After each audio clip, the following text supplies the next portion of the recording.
ఇప్పుడు గౌరవ ఉప ముఖ్యమంత్రి గారు ఈ తీర్మానాన్ని బలపరుస్తారు.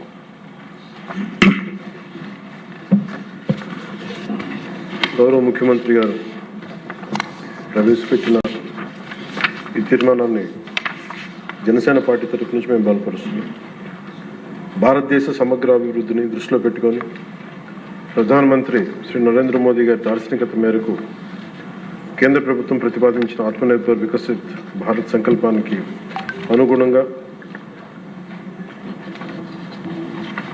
దూరదృష్టి, దార్శనికత, దక్షత ఉన్న గౌరవ ముఖ్యమంత్రి వర్యులు చంద్రబాబు నాయుడు గారి నాయకత్వంలో రాష్ట్రం ఎన్డీఏ కూటమి ద్వారా ఆర్థిక, సామాజిక, సాంస్కృతిక రంగాల్లో మరింత బలోపేతం చేయాలని నిర్ణయించుకున్నందుకు మనస్ఫూర్తిగా దీనికి మేము బలపరుస్తున్నాం. ఈ సందర్భంగా మన గౌరవ ముఖ్యమంత్రి గారితో మాట్లాడుతున్నప్పుడు దీనికి సంబంధించి ప్రత్యేకించి ప్రతి ఇంటింటా స్వదేశీ సిద్ధాంతాలకి ప్రాధాన్యత ఇవ్వాలి, స్థానిక ఉత్పత్తులనే వినియోగించాలనేది దీని తాలూకు లక్ష్యం. 2047కి మనం 100 సంవత్సరాలు పూర్తి చేసుకుంటున్న సందర్భంలో వికసిత్ భారత్ అంటే మొత్తం దాంట్లో రాష్ట్రం కూడా భాగస్వామ్యం కాబట్టి దానికి మన స్వర్ణాంధ్రప్రదేశ్ని కూడా జాయిన్ చేయాలి. ఇవన్నీ ఈ దృష్టిలో పెట్టిన ఈ తీర్మానాన్ని మనస్ఫూర్తిగా చాలా బలమైంది. మనం ముఖ్యమంత్రి గారితో మాట్లాడుతున్నప్పుడు ఈ సందర్భంగా రాష్ట్ర ప్రజలకు కూడా, రాష్ట్ర యువతకు కూడా మన ఆలోచనలు తెలియజేయాలనుకుంటున్నాను. చాలా కేపబిలిటీ ఉన్న రాష్ట్రం ఇది. గ్రేట్ హ్యూమన్ రిసోర్సెస్ ఉన్నాయి. బ్రెయిన్ డ్రైన్ ఇక్కడి నుంచి వెళ్ళిపోయి ఎంతోమంది యువత జాతీయ స్థాయిలో, అంతర్జాతీయ స్థాయిలో ఆంధ్రప్రదేశ్ నుంచి వెళ్ళిపోయి మిగతా దేశాల్లో వాళ్ళ జాతీయ స్థూల ఉత్పత్తిలో వాళ్ళు తోడ్పడుతూ ఉన్నారు. అంత కెపాసిటీ ఉన్న వాళ్ళు, అంత హ్యూమన్ రిసోర్సెస్ పొటెన్షియాలిటీ ఉన్న ఆంధ్ర రాష్ట్రం ఇది. సో వారి సమర్థతని మరీ పెంపొందించేలా ఇవన్నీ ఖచ్చితంగా దోహదపడతాయని మనస్ఫూర్తిగా తెలియజేసుకుంటూ, ఒకటి ఇంతమంది కలిసి వచ్చాం మేము. ఇందాక చదువుతారు 1977లో నేను ఎందుకు ఇన్ని సంవత్సరాలు మాట్లాడుతున్నాను, ఇలాంటివన్నీ సాధించాలి అంటే 47కి మనం అద్భుతమైన వికసిత్ భారత్లో భాగస్వామ్యం కావాలంటే 5 కోట్ల ప్రజల ఆకాంక్షల్ని ఈ అలయన్స్ ప్రభుత్వం, చంద్రబాబు నాయుడు గారి నాయకత్వంలో ఉన్న ఈ అలయన్స్ ప్రభుత్వానికి లాంగ్ లైఫ్ ఉండాలి, దీర్ఘకాలం ఆయుష్ ఉండాలి, మనస్ఫూర్తిగా నేను కోరుకుంటున్నాను. దీనికి మేము ప్రజల నుంచి మేము కోరుకుంటుంది, మేము అన్ని చిన్న ఏవి ఉన్నా కానీ అన్ని దాటుకొని గౌరవ ముఖ్యమంత్రి గారు కానీ, నేను కానీ, అటు కేంద్ర నాయకత్వంలో బీజేపీ, రాష్ట్ర నాయకత్వంలో బీజేపీ అందరూ కలిసికట్టుగా నడుస్తున్నాం. దీంట్లో అందరం కూడా ప్రజల నుంచి కూడా మేము కోరుకునేది, ఈ అరాచకం చేసే ప్రభుత్వం వాళ్ళు 11 ఇందాక గౌరవ ముఖ్యమంత్రి గారు లేరు, 11 మంది ఉన్నా కానీ వాళ్ళు ఒక 1100 మంది ఉన్నట్టుగా వాళ్ళు ప్రవర్తిస్తూ ఉంటారు. వైలెన్స్ని పెంపొందించేలా మాట్లాడుతూ ఉంటారు. వీటన్నిటికీ ఒకటే మనం పెట్టాల్సింది ఏంటంటే మన ఐక్యత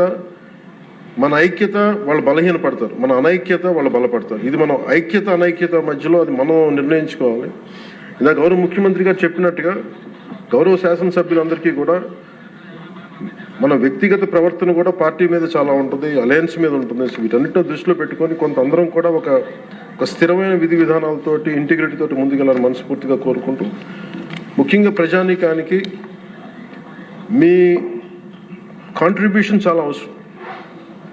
మీరు ఎలా అంటే మీరు కూర్చోబెట్టి చాలా ఒడిదుడుకుల మధ్య ఇంత అప్పులు, దాదాపు 9 లక్షల పైచిలకు అప్పులు భారాన్ని పెట్టుకొని ఈ రోజున రాష్ట్రం ముందుకు నడుస్తుంది. 30,000 కోట్ల పైచిలకు పెన్షన్లు ఇస్తున్నాము, సామాజిక పెన్షన్లు ఇస్తున్నాము అనే దానికి ఒక వ్యక్తికి మనం ఈ సభ మొత్తం వారిని అభినందించాలి, హర్షించాలి.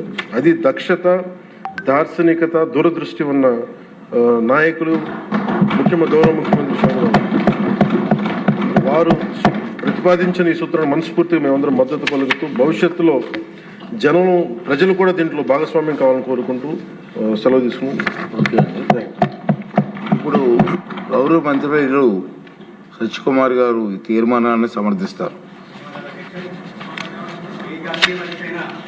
శక్తివంతంగా కావాలని కోరుకుంటుంది అధ్యక్ష. శక్తివంతమైన దేశ నిర్మాణం కావాలంటే ఒక స్వయం సమృద్ధ ఆత్మనిర్భర్ భారత్ నిర్మాణం కావాలి. దానికోసం మన స్వదేశీ ఉత్పత్తుల వినియోగం పెరగాలి. స్వదేశీ రంగంలో స్వదేశీ తయారీ రంగంలో కూడా ప్రోత్సాహం ఇవ్వాలి అధ్యక్ష. మహాత్మా గాంధీ గారు చెప్పారు, స్వదేశీ నినాదం ఇచ్చారు. బాల్ గంగాధర్ తిలక్ గారు ఇచ్చారు, అరవింద్ గారు ఇచ్చారు, నినాదాలు ఇచ్చారు. అదే పండిత్ దీన్ దయాళ్ ఉపాధ్యాయ ఒక స్వదేశీ సమ్మిళిత ఆర్థిక విధానాన్ని కూడా ప్రవేశపెట్టారు అధ్యక్ష. ఈ క్రమంలో ఇంటింటా స్వదేశీ, ప్రతి ఇంటా స్వదేశీ, vocal for local, local for global లాంటి నినాదాలు ప్రధానమంత్రి గారు 2014 నుంచి ఇవ్వడం మొదలుపెట్టారు అధ్యక్ష. కేవలం నిదానాలకు మాత్రమే పరిమితం కాకుండా made India, make in India, startup India, standup India, digital India, skill India లాంటి ఎన్నో నిర్మాణాత్మక చర్యల కారణంగా, నిర్ణయాల కారణంగా ఎక్కడో 11వ స్థానంలో కూనారెళ్ళిపోతున్న మన ఆర్థిక వ్యవస్థని అది కొద్ది కాలంలోనే 4వ స్థానానికి తీసుకొచ్చి ఇవాళ 3వ స్థానానికి తీసుకెళ్లే దిశగా ప్రయత్నం చేస్తున్నారు. 2047 నాటికి మొదటి స్థానానికి తీసుకెళ్లే ప్రయత్నం కూడా చేసి ఒక వికసిత భారత్ నిర్మాణం కోసం కూడా ప్రయత్నం చేస్తున్నారు. దేశ ప్రజలందరినీ కూడా భాగస్వాములు చేసుకుని ప్రయత్నం చేస్తున్నారు అధ్యక్ష. అనేక నిర్ణయాల్లో ఈ productive linked incentives, India has always been a country of imports, sir. Now we are emerging as a country of exports. Now we are transforming ourselves from dependency to dominance. ఆ పరిస్థితుల నుంచి వాళ్ళ ఎగుమతుల దిశగా దేశాన్ని ముందుకు నడిపిస్తున్నారు. ఈ ప్రొడక్టివ్ లింక్డ్ ఇన్సెంటివ్స్ ఫార్మా రంగంలో కానీ, సోలార్ రంగంలో కానీ, ఎలక్ట్రానిక్స్లో కానీ, లేకపోతే మొబైల్ రంగంలో కానీ, డిఫెన్స్ రంగంలో కానీ, టెక్స్టైల్ రంగంలో వినూత్నమైన మార్పులు తీసుకొచ్చాయి అధ్యక్ష. అవి మీరు చూస్తే ఈ ఫార్మా రంగంలో మనము గత ఆర్థిక సంవత్సరంలో 2,66,000 కోట్లు ఉత్పత్తులు చేస్తే దాంట్లో 1,70,000 కోట్లు ఎగుమతులు చేసి ఫార్మసీ ఆఫ్ ది వరల్డ్గా భారత్ ఇవాళ ప్రపంచం ముందే నిలిచింది అధ్యక్ష. అదేవిధంగా డిఫెన్స్ రంగంలో కూడా గత ఆర్థిక ప్రతి దానికి దిగుమతుల మీద ఆధారపడే దేశం బుల్లెట్ దగ్గర నుంచి ఇవాళ మనం స్వదేశీయంగా ఇంజనీర్స్ డిఫెన్స్ ఎక్విప్మెంట్ తయారు చేసుకోగలుగుతున్నాం. 1,54,000 కోట్ల ఉత్పత్తి జరుగుతుంది. దాంట్లో 24,000 కోట్లని గత ఆర్థిక సంవత్సరంలో మనం ఎగుమతులు కూడా చేసుకున్నాం అధ్యక్ష. అదేవిధంగా ఈ టెక్స్టైల్ రంగంలో farm to fabric to foreign అనే ఒక కొత్త నిదానాన్ని తీసుకొచ్చి రాబోయే రోజుల్లో ఈ చేనేతలకి ఊతమిచ్చేలాగా అనేక నిర్ణయాలు తీసుకోవడం జరుగుతుంది అధ్యక్ష. మీరు చూస్తే అధ్యక్ష, ప్రొడక్షన్ ఎలక్ట్రానిక్స్ గూడ్స్ ప్రొడక్షను 2014-15 ఆర్థిక సంవత్సరంలో 1,19,000 కోట్లుంటే అది 10 సంవత్సరాల్లో 10 రెట్లు పెరిగి 11,30,000 కోట్లుగా వచ్చింది అధ్యక్ష. దాంట్లో ఎగుమతులు కేవలం 38,000 కోట్లు మాత్రమే ఉంటే ఈ ఆర్థిక సంవత్సరంలో 10 రెట్లు పెరిగి 3,33,000 కోట్ల. ఇంకో సక్సెస్ స్టోరీని మనం ప్రధానంగా ఇక్కడ చర్చించుకోవాలి అధ్యక్ష. స్వదేశీ తయారీ రంగానికి ఊతం ఇవ్వడం వల్ల జరిగే మార్పు గురించి 2014-15 ఆర్థిక సంవత్సరంలో కేవలం 18,000 కోట్ల విలువైన మొబైల్ ఫోన్లను మనం తయారు చేస్తుంటే అది ఇవాళ 30 రెట్లు పెరిగి 5,50,000 విలువైన మొబైల్ ఫోన్లను మన దేశంలో తయారు చేస్తున్నాం అధ్యక్ష. కేవలం 1,000 కోట్ల ఎగుమతులు మాత్రమే మొబైల్ ఎగుమతులు జరుగుతుంటే ఇవాళ అది 200 రెట్లు పెరిగి 2,00,000 కోట్లకు పెరిగింది అధ్యక్ష. దాన్ని బట్టి మనము మన దేశీయంగా తయారీ రంగానికి ఎంత ఊతమిస్తున్నామనే విషయాన్ని మనం అర్థం చేసుకోవాలి. దాని కారణంగానే ఈ ఫారెన్ డైరెక్ట్ ఇన్వెస్ట్మెంట్ కూడా మన దేశంలో పెరిగింది అధ్యక్ష. 2003 నుంచి 2014 దాకా 11 సంవత్సరాల్లో $308 బిలియన్ మన ఫారిన్ డైరెక్ట్ పెట్టుబడులు మన దేశానికి వస్తే 2014 నుంచి 2020 దాకా అదే 11 సంవత్సరాల్లో $750 బిలియన్ పెరిగిన విషయాన్ని కూడా మనం అర్థం చేసుకోవాలి అధ్యక్ష.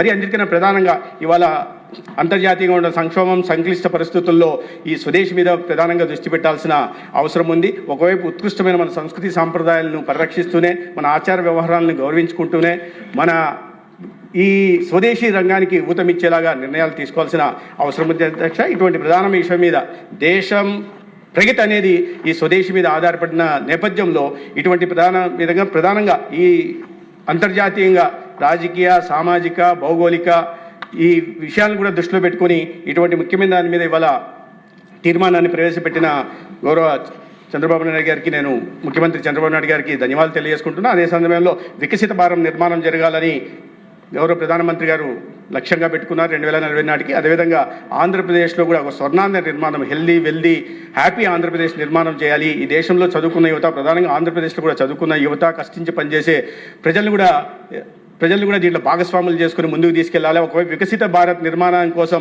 ప్రధానమంత్రి గారు కృషి చేస్తుంటే స్వర్ణాంధ్ర నిర్మాణం కోసం ముఖ్యమంత్రి గారు, గౌరవ ముఖ్యమంత్రి గారు, ఉప ముఖ్యమంత్రి గారు కృషి చేస్తున్నారు. ఖచ్చితంగా అది సాకారం అవుతుంది. ఆ వికసిత భారత్ సాకారంలో ప్రధాన భాగస్వామిగా ఆంధ్రప్రదేశ్ అగ్రభాగాన ఉంటుందని విశ్వసిస్తూ భారతీయ జనతా పార్టీ తరపున, శాసనసభ పక్షం తరపున నేను ఈ తీర్మానాన్ని సంపూర్ణంగా మద్దతు తెలుపుతున్నాను అధ్యక్ష. ధన్యవాదాలు.